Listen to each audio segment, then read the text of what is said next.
হজরতুল আল্লাম শহীদ মরহুম আল্লামা দেলওয়ার হোসেন সাঈদী রহিমাহুল্লাহ ওনার স্মৃতি বিজড়িত আজকের এই ঐতিহাসিক প্যারেড ময়দানের তাফসিরুল কোরআনের প্রোগ্রামে সব আছে। স্টেজ আছে, শ্রোতা আছে, প্যান্ডেল আছে, মিডিয়া কাভারেজ আছে, কিন্তু আমাদের কলিজার টুকটাটা আমাদের মাঝে নাই। আজকের এই প্রোগ্রামে আলোচক হয়ে এই চেয়ারে আমি না বসে ওই শ্রোতাদের কাতারে বসে যদি আমাদের আল্লামার নুরানি চেহারার দিকে তাকিয়ে ওয়াজ শুনতে পারতাম, আমাদের হৃদয়টা ঠান্ডা হয়ে যেত, আমাদের তৃষ্ণার্ত হৃদয় শান্ত হতো। সব আজকে আছে, কি যেন নাই, ঠিক কিনা বলেন? আল্লাহ তাআলা প্রতি 100 বছরে একজন মুজাদ্দিদ পাঠায়, প্রতি 100 বছরে একজন মুজাদ্দিদ, যিনি সমাজকে সংস্কার করেন। আল্লামা দেলওয়ার হোসেন সাঈদী রহিমাহুল্লাহ ছিলেন তেমন একজন মুজাদ্দিদ। চিৎকার করে বলেন ঠিক কিনা?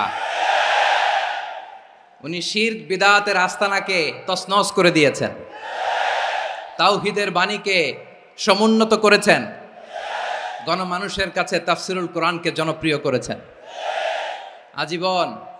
আজীবন তিনি ইসলামকে বিজয়ী শক্তি হিসেবে দেখার স্বপ্ন দেখতেন। এত প্রাঞ্জল ভাষা, এত চমৎকার আধুনিক প্রেজেন্টেশন, গণমানুষের কাছে কোরআনের তাফসিরকে এভাবে জনপ্রিয় করে তোলার মতো ব্যক্তিত্ব আল্লামা সাঈদী ছাড়া দ্বিতীয় কেউ এই বাংলার ভূখণ্ডে নাই। এই যে তাফসিরুল কোরআন, এই যে টার্মিনোলজি, এই টার্মটাই উনি আসলে জনপ্রিয় করেছেন। আমরা আগে জানতাম না যে এভাবে তাফসির করা যায়, এভাবে scientific indications of the Holi কোরআনকে মানুষের কাছে পেশ করা যায়, এভাবে এত জীবন ঘনিষ্ঠ করে, এত ইন্টারেক্টিভ করে কোরআনের কথাগুলো মানুষের কাছে উপস্থাপন করা যায়। উনি অন্যায়ের বিরুদ্ধে সবসময় সোচ্চার ছিলেন, প্রতিবাদী কণ্ঠস্বর ছিলেন। ওনার আলোচনা শুনলে দেহের রক্ত টকবক করে ফুটতে থাকতো। আল্লাহু আকবার, আল্লাহু আকবার, আল্লাহু আকবার। He was a strong mouthpiece of Islamic revivalism. Islamic জাগরণের স্ট্রং মাউথপিস ছিলেন আল্লামা সাঈদী রাহিমাহুল্লাহ।